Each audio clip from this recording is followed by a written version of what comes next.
Atchutapuram SEZ ఘటనలో సుమారుగా 3 జిల్లాల్లో విషాదం నెలకొంది.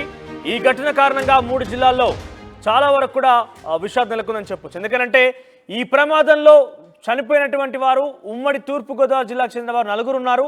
ఈ మృతుల్లో కాకినాడకు చెందినటువంటి హారిక, సామర్లకోటకు చెందిన నాగబాబు, చిక్కవోలు చెందినటువంటి గణేష్ కుమార్, మామిడి కుదురుకు చెందినటువంటి సతీష్, ఈ 4 కూడా ఒకే జిల్లా వారు కావడంతో అక్కడ తీవ్ర విషాద ఛాయలు అలుముకున్నాయి.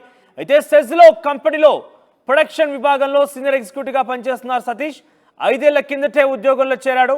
అయితే 3 ఏళ్ల క్రితమే సతీష్కి వివాహం కూడా అయింది. ప్రస్తుతం ఉద్యోగరీత్యా అచ్యుతాపురంలోనే సతీష్ ఉంటున్నాడు. మరొకవైపు హారిక ట్రైన్ ఇంజనీర్గా కొనసాగుతున్న హారిక కూడా కాకినాడ జిల్లా వాసిగా తెలుస్తోంది. సో ప్రస్తుతం హారిక కూడా ఉద్యోగరీత్యా అచ్యుతాపురంలోనే ఉంటుంది. ఇడుపులపాయ IIITలో కెమికల్ ఇంజనీరింగ్ పూర్తి చేసింది. 11 నెలల క్రితమే ఉద్యోగంలో చేరింది. అయితే రాఖీ పండుగకి సొంతూరుకు వచ్చినటువంటి హారిక బుధవారం కూడా లీవ్ తీసుకోవాలని ప్రయత్నం చేసింది. కానీ మేనేజ్మెంట్ ఒప్పుకోకపోవడంతో తిరిగి తప్పక విధుల్లోకి చేరాల్సి వచ్చింది. ఆ తర్వాత నిన్న జరిగిన ఘటనలో కూడా ఆవిడ కూడా మరణించారు. ఇక 2021 అక్టోబర్లో గణేష్ కుమార్ ఈ కంపెనీలో చేరాడు. గణేష్ కుమార్ సీనియర్ ఎగ్జిక్యూటివ్ మెంబర్గా పనిచేశాడు. బిక్కవోలు తూర్పుగోదావరి జిల్లా అయింది కూడా. అయితే ఈ ఘటనలో గణేష్ కుమార్ కూడా మృతి చెందారు. దీంతో ఆ కుటుంబం కన్నీటి పర్యంతమవుతోంది. ప్రొడక్షన్ అసిస్టెంట్ మేనేజర్గా పనిచేస్తున్నటువంటి నాగబాబు కూడా నిన్నటి ఘటనలో మృతి చెందాడు. నాగబాబు అసిస్టెంట్ మేనేజర్గా ఉన్నారు. సామర్లకోట వాసిగా తెలుస్తోంది. అయితే కుటుంబం ఒక్కసారిగా విషయాలు చాలా అనుకున్నాయి. కుటుంబం చెప్తున్న వివరాల ప్రకారంగా నేను వెంటనే వెళ్ళి వస్తానని చెప్పి కుటుంబం నుంచి చెప్పి అటు డ్యూటీకి వెళ్ళినటువంటి నాగబాబు తిరిగి రాకుండా అనంతలోకాలకు వెళ్ళిపోయాడు. దీంతో ఒకే జిల్లా నుంచి 4 కూడా అది అధికారి స్థాయిలోనే మరణించడంతో ఆ కుటుంబాల్లో విషాద ఛాయలు అలుముకున్నాయి. కన్నీరు మున్నీరుగా విలపిస్తున్నారు. ఒకసారి ప్రజెంట్ సిచ్యువేషన్ మా ప్రతినిధి ప్రకాష్ అందిస్తారు. ఎస్ ప్రకాష్, మృతులు సుమారుగా 3 జిల్లాల వారికి తెలుస్తోంది. ముఖ్యంగా మనం చెప్తున్నటువంటి తూర్పుగోదావరి జిల్లాకు సంబంధించి 4 ఉన్నారు. దాంట్లో అందరూ కూడా అధికారి స్థాయిలో ఉన్నారు. సో ప్రస్తుతం వారి కుటుంబీకులు ఏం చెప్తున్నారు, వారి కుటుంబీకుల ఆవేదన ఏ రకంగా ఉంది, ఆ గ్రామంలో కావచ్చు, ఆ ఊర్లలో కావచ్చు, ఎటువంటి విషాద ఛాయలు అలుముకున్నాయి?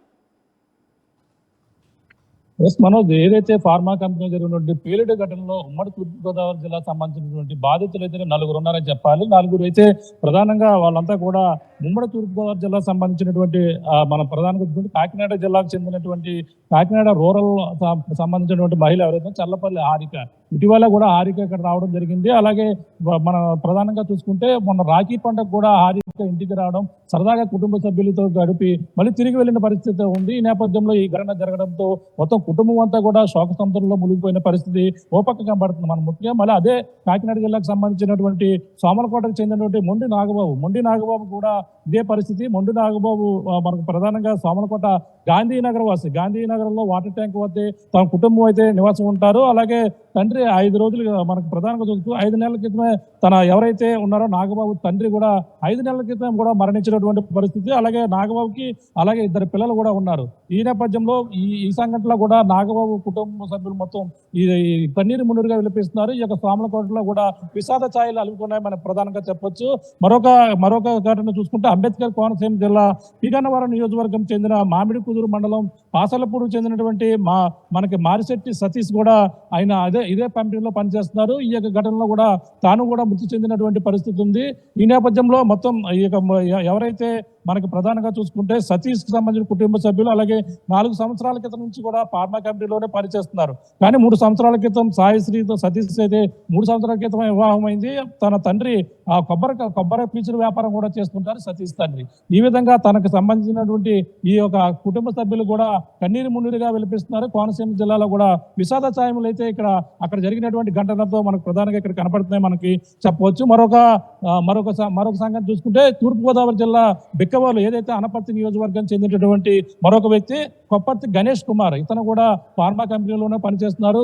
ఈ ఫార్మా కంపెనీలో జరిగినటువంటి ఘటనలో అతను కూడా చనిపోవడంతోనే మొత్తం కుటుంబ సభ్యులు మొత్తం అందరూ కూడా కన్నీరు మున్నీరుగా విలపిస్తున్నారు. మొత్తం ఉమ్మడి తూర్పుగోదావరి జిల్లాకు సంబంధించినటువంటి 4 కూడా ఈ యొక్క ఫార్మా కంపెనీ చనిపోయినటువంటి 18 మందిలో ఈ 4 కూడా ఉండడంతో ఎక్కువగా ఒక జిల్లాకు సంబంధించినటువంటి వారు మన ఉమ్మడి తూర్పుగోదావరి జిల్లా వాసుల్లో ఎక్కువగా ఉండడంతో ఉమ్మడి తూర్పుగోదావరి జిల్లా వాసుల్లో కూడా ఏదైతే ఘటన జరిగినటువంటి ఈ ఘటనపై మొత్తం ఉమ్మడి తూర్పుగోదావరి జిల్లాలో విషాద ఛాయలు నెలకొన్నాయి మనం ప్రధానంగా చెప్పొచ్చు.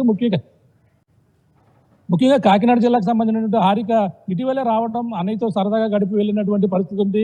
కానీ గత కొన్ని రోజుల క్రితం కూడా లీవ్ అడిగింది. కానీ బుధవారం నిన్న కూడా లీవ్ అడిగినటువంటి పరిస్థితి ఉంది. కానీ లీవ్ కుదరకపోవడంతో మన రాజకీయ పంటకి మొత్తం సెలవులు ఉన్న నేపథ్యంలోనే తను కూడా ఈ యొక్క ప్రమాదంలో వాళ్ళకి సెలవు ఇవ్వకపోవడంతో విధులకు హాజరై ఈ యొక్క ప్రమాదంలో మృత్యువాత పడినటువంటి పరిస్థితి ఈ విధంగా మన ప్రధానంగా పడుతుంది. ఏదేమైనా మొత్తం ఈ యొక్క ఘటనపై ఏదైతే జరిగినటువంటి పేలుడు ఘటనపై మొత్తం విషాద ఛాయలు అయితే మొత్తం ఉమ్మడి తూర్పుగోదావరి జిల్లాలో నలుగు ప్రాంతాల్లో కూడా కనపడుతున్నాయి మనం ప్రధానంగా చెప్పవచ్చు. సంతోష్. రైట్ ప్రకాష్, అంటే ఎటువంటి విషయాలు చాలనుకున్నాయి చుట్టూ వారు కూడా చాలా డెఫినెట్గా కన్నీరు ముందుగా విలపిస్తున్నారు. బాధితులందరూ కూడా ₹1 నష్టపరిహారం ప్రకటించింది రాష్ట్ర ప్రభుత్వం. సో కుటుంబీకులు ఏం చెప్తున్నారు, ఇంకేదైనా డిమాండ్ చేస్తున్నారా? ఎందుకంటే ముఖ్యంగా ఈ నలుగురిలో కూడా చూసిన హారిక చాలా చిన్న వయసురాలు, ఇంజనీరింగ్ పూర్తి చేసి IIITలో ఇంజనీరింగ్ పూర్తి చేసి అప్పుడే ఉద్యోగంలో చేరింది. అంతలోనే చాలా అనంతలోకాలకు వెళ్ళిపోయింది. చాలా తక్కువ సమయం 11 నెలల సమయం కావస్తోంది. ముఖ్యంగా ఆవిడ కనుక ఒక్కరోజు లీవ్ తీసుకుంటే బతికేది. ఆ కుటుంబీకులు ఏం చెప్తున్నారు? కూడా ఒకటే కన్నీరు మున్నీరుగా వినిపిస్తున్నారు. ఏదైతే హారిక సరదాగా కుటుంబ సభ్యులతో ఇటీవల 2 రోజుల క్రితం మాట్లాడి సరదాగా గడిపి వెళ్ళినటువంటి జ్ఞాపకాలతో అందరూ కూడా గుర్తు తెచ్చుకుంటూ ఈ విధంగా కన్నీరు మున్నీరుగా వినిపిస్తున్నటువంటి పరిస్థితి ఉంది. తన సోదరుడు అలాగే మరో రోజు మాలో ఉండాలని కూడా కోరాడు. అంటే హారికనే ఉండాలని ఏదైతే తన సోదరుడు కోరి పట్టుబట్టిన నేపథ్యంలో ఉందో అదే విషయం పూర్తిగా ఎవరైతే సోదరుడు ఉన్నాడో గుర్తు తెచ్చుకుని కన్నీరు మున్నీరుగా వినిపిస్తున్నటువంటి పరిస్థితి అయితే ప్రధానంగా ఉంది. ప్రధానంగా సెలవు ఇచ్చి ఉంటే మాత్రం ప్రధానంగా తన ఈ యొక్క ప్రమాదం నుంచి అయితే ఈ యొక్క హారిక అయితే తప్పించుకునే పరిస్థితి అయితే ఉండేది. కానీ ఈ యొక్క ఏదైతే సెలవు మంజూరు చేయకపోవడంతో హారిక వెళ్ళడం ఈ యొక్క విధులకు హాజరైన నేపథ్యంలోనే చనిపోయిన పరిస్థితి అయితే ఉంది. ఒక కన్నీరు మున్నీరుగా వినిపిస్తున్నారు. ఆ ఘటన అలాగుంటే కాకినాడ జిల్లాకు సంబంధించినటువంటి సామనకోట పట్టణంలో గాంధీనగర్ చెందినటువంటి ఎవరైతే మొండు నాగబాబు ఉన్నారో మృతుడు, వాళ్ళ కుటుంబ పరిస్థితి అయితే మరింత ఘోరంగా ఉందని చెప్పాలి. ఎందుకంటే తండ్రి 6 నెలల క్రితమే చనిపోయినటువంటి విషాద ఘటన. 6 నెలల తర్వాత మళ్ళీ కుమారుడు ఈ విధంగా మృత్యువాత పడడంతో వాళ్ళందరూ కూడా కన్నీరు మున్నీరుగా వినిపిస్తున్నారు. నాగబాబు కూడా ప్రధానంగా గత కొన్నాళ్ళ నుంచి కూడా దువ్వాడలోనే ఈ యొక్క ఏదైతే ఉన్నదో అక్కడ కూడా ఇల్లు అద్దెకు తీసుకున్నారో అక్కడే అద్దెకు తీసుకుంటూ ఆ పిల్లలు ఏదైతే ఉద్యోగం అక్కడికి వెళ్ళిపోయి ఇక 2 పిల్లలతో సరదాగా గడుపుతున్న క్షణంలోనే ఈ విధంగా తండ్రి దూరమైన 6 నెలలకే మళ్ళీ కుమారుడు ఈ విధంగా చనిపోవడంతో మొత్తం కన్నీరు మున్నీరుగా విలిపిస్తున్నటువంటి పరిస్థితి అయితే ఇక్కడ ప్రధానంగా కనబడుతుంది. మొత్తం మీద మొత్తం ఉమ్మడి తూర్పుగోదావరి జిల్లాలో నలుగురు కుటుంబాలైతే శోకసంద్రంలో మునిగిపోయి మనం ప్రధానంగా చెప్పవచ్చు. రైట్ ప్రకాష్. సో మొత్తం మీద తూర్పుగోదావరి జిల్లాకు సంబంధించినటువంటి నాగబాబు మొండి, ఆయన తూర్పుగోదావరి జిల్లాకు సంబంధించిన వాడే. ఆ తర్వాత సతీష్ మారిశెట్టి, హారిక, చెల్లపల్లి, గణేష్ కుమార్ నలుగురు కూడా తూర్పుగోదావరి జిల్లాకు సంబంధించిన వారు. సుమారుగా ఈ ఘటన తర్వాత 3 జిల్లాల్లో కూడా విషాదాలు అలుముకున్నాయి. సో ఇప్పటికే 17 మంది మరణించారు, మరొక 40 మంది కూడా చికిత్స పొందుతున్నారు. వారిని వివిధ ప్రైవేట్ హాస్పిటల్లో మెరుగైన వైద్య చికిత్స అందిస్తామంటూ కూడా ప్రభుత్వం తరలించింది. అయితే ప్రస్తుతం రాష్ట్ర ప్రభుత్వం కూడా నష్టపరిహారం ప్రకటించింది. నష్టపరిహారం కింద బాధిత కుటుంబానికి ఒక్కొక్కరికి ₹1 అందిస్తామని చెప్తోంది. ఇక క్షతగాత్రులను కూడా మెరుగైన వైద్య చికిత్స అందిస్తాం, వారికి కూడా ఆర్థిక సాయం చేస్తామని రాష్ట్ర ప్రభుత్వం చెప్పుకొచ్చింది. ముఖ్యంగా విశాఖ KGH హాస్పిటల్ దగ్గర విషాద ఛాయలనుకున్నాయి. ఆ మృతుల కుటుంబాకులు మొత్తం కూడా అక్కడ పెద్ద ఎత్తున రోధిస్తున్నారు, కన్నీరు మున్నీరుగా విలపిస్తున్నారు. అప్పుడే వెళ్ళి వస్తామని చెప్పినటువంటి ఆ కుటుంబీకులు డ్యూటీకి వెళ్ళి తిరిగి ఇంటికి రాకుండా డైరెక్ట్గా మరణించిన వార్త విన్న తర్వాత వారందరూ కూడా ఒక్కసారిగా కన్నీరు మున్నీరుగా విలపిస్తున్నారు. సో మరి కాసేపట్లో చంద్రబాబు అక్కడికి వచ్చి పరామర్శించే అవకాశం కనబడుతోంది. ఒకసారి ఈ 3 జిల్లాలకు సంబంధించినటువంటి బాధితుల కుటుంబీకులు KGH హాస్పిటల్ దగ్గర ఉన్నారు. వారికి సంబంధించి RTV కూడా వారితో మాట్లాడించే ప్రయత్నం చేశారు. ఏం జరిగి ఉంటుందంతా కూడా ఆ బాధిత కుటుంబీకులు RTVతో వాపోయారు. ఒకసారి మా ప్రతినిధి శివరామకృష్ణ అందిస్తారు మరింత సమాచారం. Sivaramakrishna, over to you.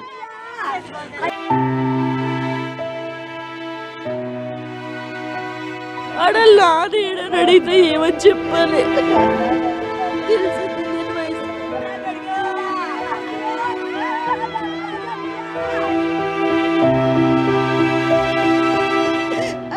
నెట్టుకుని ఎలా బతకాలండి బాబు? వెనకాల గట్ట ఏమీ లేదు నాకు. లేదు, ఈ తల్లి ఎలా బతుకుతుంది అనుకున్నావురా నాయన? బతికి అయిపోయింది, ఇంకేమీ లేదు ఇంకా. విశాఖ కేజీహెచ్ మార్చరీ దగ్గర అయితే ఉన్నాం. మనం చూడొచ్చు ఇప్పుడు ఆర్తనాదాలు, పాపం కుటుంబ సభ్యులను పోగొట్టుకొని ఒక ఫ్యామిలీ అంతా మొత్తం ఆర్తనాదాలు అయితే చేస్తున్నారు. మనం అసలు వాళ్ళని అడిగి తెలుసుకుందాం. అమ్మా ఎవరమ్మా ఎవరు మాకొద్దు, నా కొడుకు బాబు, నా కొడుకు, నాకు ఒక్కగానొక్క కొడుకు బాబు. నా భర్త లేడు బాబు, 10 ఏళ్ళు అయింది బాబు నా భర్త పోయి. నాకు ఒక్కగానొక్కడికే నా కుటుంబానికి ఆధారం, నా ఆధారం కొప్పర్తి గణేష్ కుమార్ బాబు. నా కొడుకు లేడమ్మా, నాకు ఆయన నా కొడుకే నాకు ఆధారం బాబు. నా ఇంటికి నాకు ఆధారం నా కాళ్ళు బాబు. నా కాళ్ళు, నా మనవాడు చిన్న పిల్లోడు బాబు, 4 ఏళ్ళ పిల్లోడు బాబు. నా కూతురు అమ్మోయ్, నా కూతురు బాబోయ్. బాబు మమ్మల్ని తీసిపో బాబు, నువ్వు లేని బతుకు నాకొద్దు గని బాబు, నువ్వు లేని బతుకు నేను బతకలేను, నన్ను తీసిపో నాయనా, నాయనా, నాయనా నువ్వు లేని బాబు ఎప్పుడు వెళ్ళారు? ఆఖరిసారిగా ఎప్పుడు చెప్పారు? వెళ్ళాడండి బాబు, 1 గంటన్నరకు వెళ్ళాడు, నాతో మాట్లాడాడండి. 1 గంటన్నరకు మాట్లాడుకుంటా లోపలికి వెళ్ళిపోయాడు. అమ్మా నేను కంపెనీలోకి వెళ్ళిపోతున్నానమ్మా, నేను ఇంకా మధ్యాహ్నం ఆనకు భోజనానికి వచ్చినప్పుడు లేకపోతే పొద్దున్న చేస్తానమ్మా, ఇంక చేయనని ఫోన్ పెట్టేశాడు బాబు. ఇంకొక అరగంట సేపు నాతో మాట్లాడితే నా బిడ్డ బతుకుని ఆ ఎదవలో మేనేజరు, ఆ కంపెనీ మంచిది కాదు బాబోయ్, నా మేనేజర్ ఆ కంపెనీ వాళ్ళే నా బిడ్డను మింగేశారు, నా బిడ్డను మింగేశారు బాబోయ్. నా బిడ్డ సెలవు అడిగితే రోజుకి ఒకరు సత్తారు మీ ఇంట్లో, రోజు ఎక్కడెవరు నేను అన్నాడంటమ్మో, రోజు ఎక్కడెవరు అన్నాడంటమ్మో మేనేజర్. నాన్నగారు చచ్చిపోయాడని చెప్తే బాబోయ్ రోజు అక్కడ సెలవు అన్నాడు. మాది వెక్కవాలండి, మాది కాకినాడ దగ్గర వెక్కవాలండి బాబు, ఆనపత్తి నియోజకవర్గం అండి, ఆనపత్తి దగ్గర నేను వెక్కవాలండి బాబు. గంటల్లి మమ్మల్ని కూడా తీసుకో బాబు, నువ్వు లేని బతుకు మేము బతకలేము, నాకు వద్దు బాబు ఈ బతుకు, నేను బతకలేను తల్లి. నీ తండ్రి లేకపోయినా మమ్మల్ని అల్లారి ముద్దుగా చూసుకున్నావా, ఎంత మాట కూడా అనకుండా చూసుకున్నావా బాబు, ఎంత మాట కూడా అనకుండా చూసుకున్నావా నా తండ్రి నా బాబు. నువ్వు లేని ఈ తల్లి ఎలా బతుకుతుంది అనుకున్నావురా నాయన, నా కొడుకు నా ఇంటికి నువ్వే దిక్క, నాకేడు బాబు, నేను ఎవరిని చూసుకుని బతుకుని ఏది ఆధారం ఏది, నాకు ఇంకో కొడుకు లేడు, ఆ ఒక్కగానొక్కడికే బాబోయ్, నా భర్త లేడమ్మోయ్, నా ఒక్కగానొక్కడికి ముచ్చు మింగేసింది అమ్మోయ్, ఈ కంపెనీ మింగేసింది అమ్మోయ్, నా కొడుకు. గణేష్ భార్య అయితే మనతో పాటు ఉన్నారు. అమ్మ చెప్పండి, ఎప్పుడు వెళ్ళారు మీ భర్త ఆఖరిసారిగా డ్యూటీకి? మధ్యాహ్నం వెళ్ళారండి డ్యూటీకి. మధ్యాహ్నం మాకు నైట్ 10-11 టైం తెలిసింది, టీవీ న్యూస్లో తెలిసింది. కంపెనీ వాళ్ళు గట్టి ఎటువంటి ఇన్ఫర్మేషన్ అవ్వలేదు. కంపెనీకి కాల్స్ చేసామండి, కానీ కంపెనీ ఎవరు కాల్ లిఫ్ట్ చేయలేదు, రెస్పాండ్ అవ్వలేదు అసలు. కంపెనీ కాల్ లిఫ్ట్ చేయలేదు, వెళ్ళలేదు అసలు. ఒక్కరు కూడా ఫోన్ లిఫ్ట్ చేయలేదు అసలు. మనిషి గురించి ఎటువంటి ఇప్పటికి వచ్చి కూడా ఏ ఇన్ఫర్మేషన్ ఇవ్వలేదు. న్యూస్లో వచ్చిన దాన్ని బట్టే చూసి ఈయన కాకూడదు అనుకుంటూనే వచ్చాను, కానీ ఈయనే ఇప్పుడు ఆఖరికి. నాది నా బిడ్డది పరిస్థితి ఏంటి, ఏం చేయాలి? 4 సంవత్సరాల పిల్లడు ఆడలు నానేడని అడిగితే ఏమని చెప్పాలి? తెలియని వయసు నాన్నండి ఏం చెప్పను నేను. ఇంకా నా బతికి అయిపోయింది, ఇంకేమీ లేదు. ఇంకా నేను పిల్లడు ఎలా ఉండాలి? సీనియర్ ఎగ్జిక్యూటివ్ అండి. చెప్పండి, మీ అల్లుడా? అల్లుడండి, పెళ్ళై 5 ఏళ్ళు అయిందండి. ఓ బాబు 4 సంవత్సరాలు బాబు అండి. ఆ పిల్లోడికి డ్యూటీకి వెళ్ళాడు అనుకుంటున్నాం, కానీ ఇలా జరుగుతుంది అనుకోలేదండి బాబు. నా బిడ్డ జీవితం అన్యాయం అయిపోయిందండి.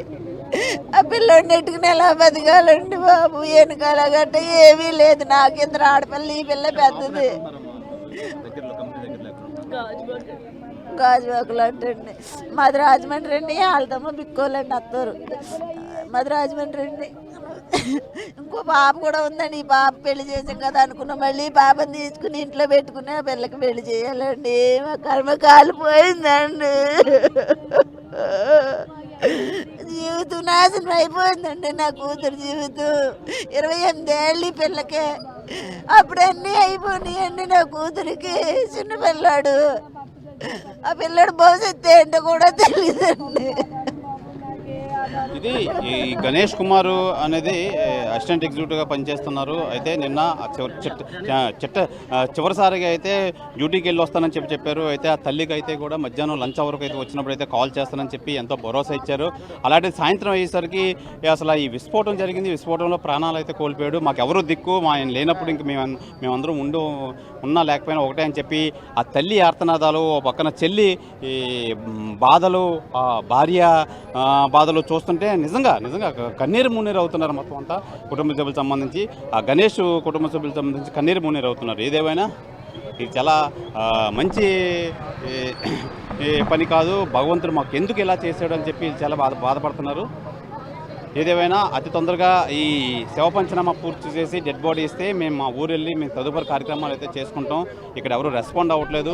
కంపెనీ సభ్యులు ఇప్పటికొచ్చి ఎవరు రెస్పాండ్ అవ్వలేదని చెప్పి వీళ్ళు వాపోతున్నారు. ఏదేమైనా చంద్రబాబు నాయుడు అయితే మరో గంటలో అయితే విశాఖ వస్తున్నారు. వీళ్ళందరినీ కలుస్తారు. అసలు ఏమైందో తెలుసుకునే ప్రయత్నం అయితే చేస్తారు.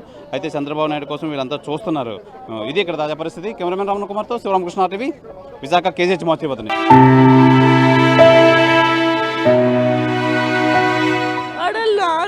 అడిగితే ఏమని చెప్పాలి?